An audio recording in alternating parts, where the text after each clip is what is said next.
What's up, guys? Me and AI broke down the resolution bill to see what you'd be paying in taxes so you didn't have to. So as you know, Donald Trump calls this his big, beautiful bill, saying that it would cut taxes for all Americans. And he also tossed in there it would kick millions of illegals off of Medicaid to protect it. But is that what's really happening here?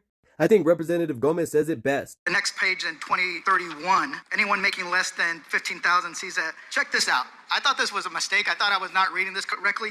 An increase in their taxes of 74.3%, and from 15,000 to 30,000 of 20.6%. Is that correct? Or is that, did you guys make a mistake, or is that like...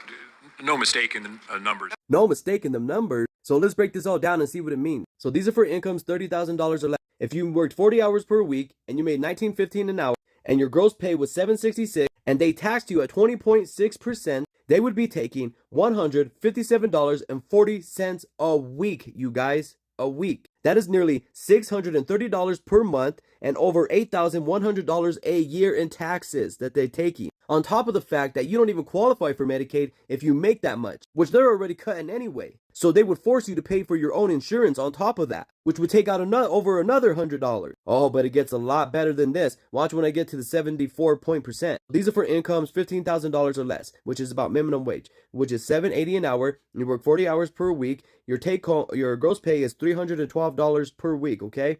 If they tax you at 74.3%, that means they're taking $80 a week out of your taxes, only leaving you with $231. And that's per week, you guys. That's over $300 a month in taxes and over $3,000 in taxes a year. On top of they're already cutting Medicaid as it is, so you might not even qualify if they even still have it anymore, so you would probably have to pay for your own insurance, if your job even offers it. But what's the percentage in taxes for those who make over $30,000 a year? I also broke that down. So between $30,000 and $80,000 a year, they would get a reduction of 15% in their federal taxes, you guys.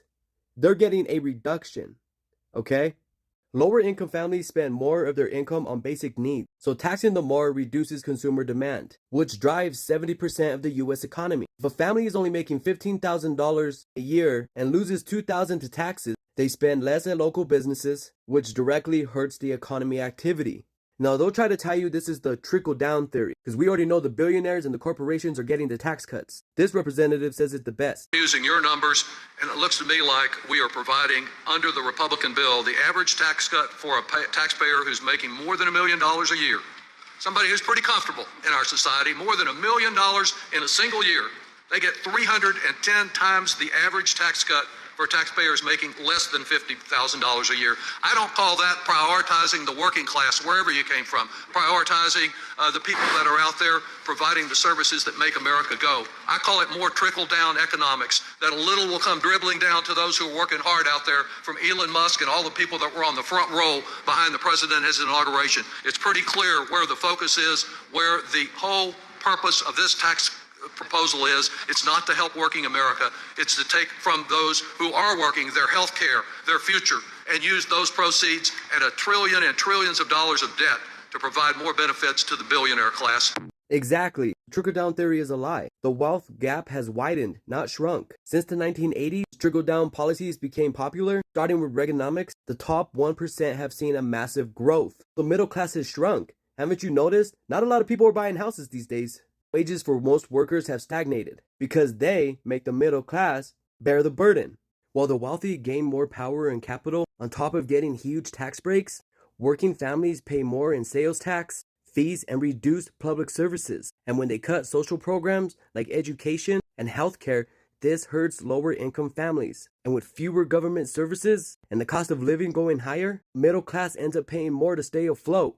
And after these types of tax cuts, corporations don't hire more workers. They buy stock and they give CEOs raises on top of rewarding their shareholders. And as jobs are added, it's usually at a low wage or a part-time. This is not the kind of stable upward mobility work that builds a strong middle class. Nobel laureate Joseph Stiglitz said it best. Trickle-down economics is both economically wrong and morally indefensible.